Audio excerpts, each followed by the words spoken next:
The Lord's childhood. Very exciting topic. With the Sri Aurobindonians are standing before this Lord and Mother. It's a great opportunity for us to express our gratitude to this great Lord, the Master, the Supreme Master of our realization, the immanent of the Supreme. Because it is the glorious moment, at least we should be able to know who really is our Lord. Superficially or outwardly, we know some of his life incidents. But thing is that if you be little concentrated and you put your thoughts in a single point of in your spiritual ideology, you can find whatever we know and whatever you are trying to know is still insufficient, because we know the surface only. The depth is far, far, far away from us. Too deep. Too deep. We can't reach, we can't know who really the Lord is. Anyway, externally and superficially, whatever we know, that has been somehow and somewhere, with his kind smiling voice, Lord or the Mother has explained us to some extent. And from that, hearing all these things, we think we know about our Lord. But this is, like, I think, this is not at all a knowledge at all. We have not even reached the shore.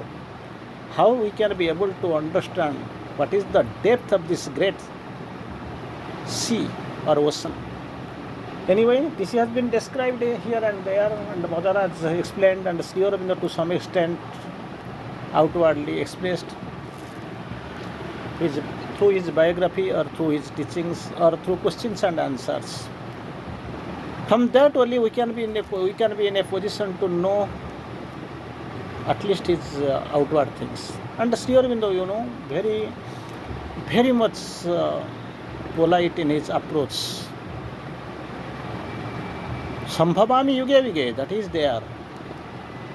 You can recite Lord Krishna.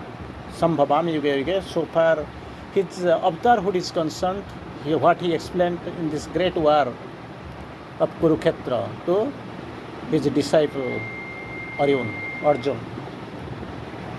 Anyway, one thing I want to conclude, I want to say before starting the topic. He was here before the elements could emerge. He was here, not in any other continents or in other planet, whatever you feel. He was here before the elements could emerge, before life could breathe, because before thought was born. Thought is coming from mind, life and material life you see. So mind and life and the body, absolutely there was no trace of all these things. And at that time, even before that, he was here. Prominently, Sri Aurobindo explains, he was here before the elements could emerge. And so far, one additional word, sentence I want to cite before you, quote before you. So far, the Mother is there. Mother quotes is her own language. In the beginning, whenever and wherever. In the beginning, whenever and wherever, there was a possibility of manifesting a ray of consciousness, I was there. There was a possibility of manifesting a ray of consciousness, I was there. So just imagine how they are related. What is the inner relation between Lord and the Mother? There are two who are one and play in many worlds. Two, but who are really one and play in many worlds. Sri Aurobindo, coming to the point, Sri Aurobindo, the son of a civil surgeon, Dr. Krishnadan Ghosh, and his mother was rightly, most beautiful lady named as Swarnalata. And for the English readers, they know a Rose of Rangpur. She was the daughter of Rajnarayan Bose of Devagar. Rajnarayan Bose of Devagar. Because this is his parentage. And you have to go back. Something like a long back. Long back the story starts of Dr. Ghosh, Krishnadhan Ghosh. It goes by the memory lane. You can go back to 1869. There was this, you can observe one strange fancy. What is that fancy? Dr. Ghosh had developed a strange fancy. I will tell you, he developed a strange fancy. Because at that time, just imagine MD degree, English MD degree he was having,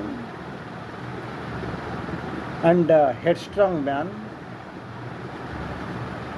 and qualified his medical degree from Calcutta Medical College and went to England for master graduation for higher degree. And what was that fancy during that? One must live entirely as the English do. That fancy Dr. Ghosh had. He was a great admirer of this English fancy in his normal age. What he do? He was what was his preference like this? Lived in the English fashion, became so English, did not like anything that is non-English, rather Indian. Could not prefer, could not live. That fancy developed in Dr. Ghosh, material father of our Lord, of our Master. He could not be able. He was not interested in loving something that is non-English. I mean Indian. Neither Indian ways of life nor Indian education. He was not at all interested in Indian tradition, Indian ways of life, Indian education system, and entire above all Indian. Nor did he believe in God. That was also another problem with him. Did not believe in God. He thought everything Indian was bad. Everything Indian was bad. Till now, these foreigners take all of us as a country of snake charmers. But now itself the scenario has been changed. Wherever you go, you can find lots of Americans, Indo-Americans, or anyway, any country you find. All these Indians are dominating exclusively in the field of software. They are dominating. Here also you can find Kamala Harris, America. Then you can find she's contesting, of course, for the presidential race. Rishi Sunak, couple of days back, he was the UK president. Those people who were continuously ruling over us for 300 years, this Indian origin was ruling over this great race, English people. Nothing Indian pleased him. Nothing. Everything made in English was glad. Whatever made in India or something, it was not at all good, not at all preferable, and actually could not be able to please him. Nothing. That is all. The bee in his bonnet buzzed and buzzed. What could he be said? This bee in his bonnet buzzed and buzzed. What could be said? He was alone in this. The times were such. The whole age thought thus. Because that was the style. That was the living style, the way of living, the way of thinking, the way of maintaining, the way of managing. Everything was like this, English way. For him, everything went that way. The poets of the day openly sang, while Indians suffered under the British rule, if you please, Rejoice, O Hindustan. Rejoice, O Hindustan, speaking of his father in a passing comment, Sri Aurobindo once said. Rejoice, O Hindustan, speaking of his father in a passing comment, Sri Aurobindo said, my father was a tremendous atheist. My father, Sri Aurobindo quotes, and quotes and recourse on his father's fancy. My father was a tremendous atheist, this tremendous atheist, Krishnadhan, and his wife Sannalata had 5 children. 5 children. Serially, you can consider Vinay Bhushan, Manmohan, Arvind, Sarojini, and Barindra. Strange fancy, strange way of thinking, strange way of living. Everything is strange. Fancy is strange. Thought process is strange. You can't imagine. Great atheist is here in the course. Can you imagine how the life could be? Being in India, living in India, getting birth in India, staying in amid the culture of India, but actually far away the thoughts, the life process were beyond imagination. Then his name about the Lord. What is that? Sri Aurobindo. Third child was Sri Aurobindo. Of course, initially Sri Aurobindo was not there. It was deprived of Sri. Later, Sri Aurobindo signed Sri Aurobindo like this. That is actually the birth goes back, long back, and 152nd birth anniversary nowadays we are celebrating. 15th of August 1872. His pet name was Oro. Oro, this is a French term. Oro, it means the dawn. The dawn, early morning stage, the dawn, Pratyus. Aurobind means lotus. Aurobind means lotus, symbol of beauty, symbol of divinity. That's what he was representing, symbol of beauty, symbol of divinity. Lotus means Oro. And he was a lovely as a lotus, delicate, gentle, shy, everybody's favorite. That is Aurobindo. In another term, you can just break this word. Oro bid o. Oro plus bid plus o. Oro means dawn. Already I have shown. This is a French word. Bid means a Sanskrit term. Beti, bita, bidanti. It means to know. And this pratyaya is o. It means, oro means to analyze, to know the dawn or the morning. That is known as Aurobindo. So it was his speciality. He could be able to analyze, understand, and this is the speciality. So sweet, so gentle, so delicate, so lovely, so beautiful as the lotus. And not only outwardly, but his speech was a silence, wondrous, a luster in his eyes. Though the child remembered only a far home. Already, I have already quoted number of times, of course not in his boyhood discussion, but I have told you. Left all the greatest things for him behind. Immortality, eternity, infinity. Everything he left out. The light, the higher consciousness, superconscience, the higher force, everything he left behind and came into this embodied dangerous world, the dangerous world, struggling world, tussling world, out of the, sacrificial attitude. That is his supreme sacrifice, which is later described in his own way, in his own words. He is the victim of his own sacrifice, the immortal bound to earth's mortality. Then we are going forward about the beginning of his education. At 5, the problem of education arose. Impossible sent to Bengali National School.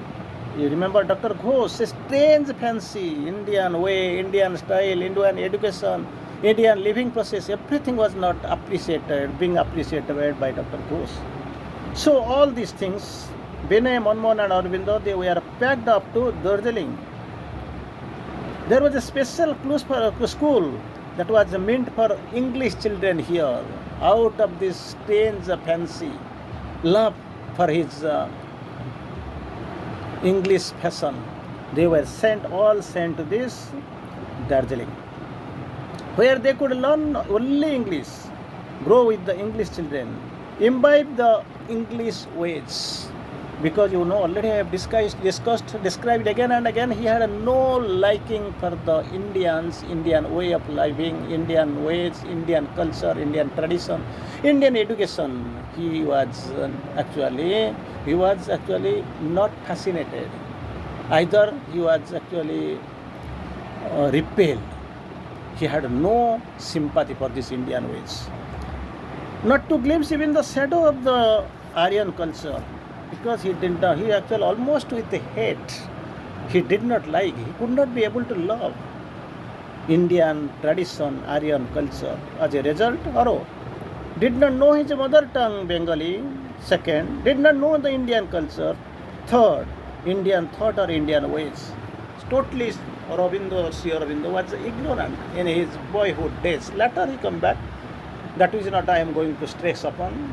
That Indian left the ICS, joined Baroda, then nationalist movement, then this extremism, so and so, this Alipur jail. That you have known step by step. But here, Aurobindo was unknown of mother tongue Bengali, Indian culture, Indian thought, Indian ways. Totally he was unaware. 2 years of training in Darjeeling was ended, and he as a parent took 3 years to England and left them for further education. After completion of Darjeeling 2 years training, they were sent to England for 3 years training. And at that time, Oro was only of 7 years. Just imagine, this is at the 5 plus 2, 7. He was sent to England with a great mission. Mission was something material, but later it turned to the spiritual way, with which great spiritualism in the Indian culture could be able to manifest only. And thus, from the very childhood, he was a stranger to the land of his birth, to his mother tongue. Third, to the life-giving culture of the motherland. So he was, from the beginning itself, he was a stranger to the number one, land of birth, second, mother tongue, third, life-giving culture of his motherhood. Very far apart, lost, alone. This is the golden prime life, his youthful student days, and it was actually splendorous to remember. Remember, really, really. Later you can go get the glimpse of his struggle and tussle, but anyway, he was sent to London for the further study, and it existed something like 14 years, which later we compare his 14 years of study in England, Manchester, and Cambridge, equivalent to 14 years of exile of Lord Ramachandra. The three brothers were left in English under the care of an English clergyman and his wife. With direct instructions they were given. These are the conditions, these conditions must be satisfied. What were the conditions? They should not be allowed to meet an Indian, number one. Number two, know anything about India. And the third, about the Indian culture. Under the strict instruction, these sons were left under the care of an English clergyman and his wife. Number one, they must not meet any Indian. They must not know anything about India. And also number third, about the Indian culture. They should become accomplished Englishmen. The strange fancy in the doctor's heart. But he was there with all these conditions and all. These master and his brothers, they were sent to England. This was always to be kept in mind. With strict accomplished Englishmen, they must be nothing less. And so, at least outwardly, it was almost a fully English setting that Oro's education began. Yet Oro's strict discipline, strict information, strict guidance, and strict instructions were all around, gathered around our Lord, our Master. With this instruction, with this achievement, with this strange outline sketching, our Lord, our Master, went to England for study, and that existed at least for up to 14 years. Already I have quoted this 14 years is not a small term. At about 7 years, 5 plus 2 Darjeeling period, at 7 he started his study, being surrounded with so much compulsion, so much restrictions, so much instructions you can't imagine. Thus begins his glorious journey. Thank you.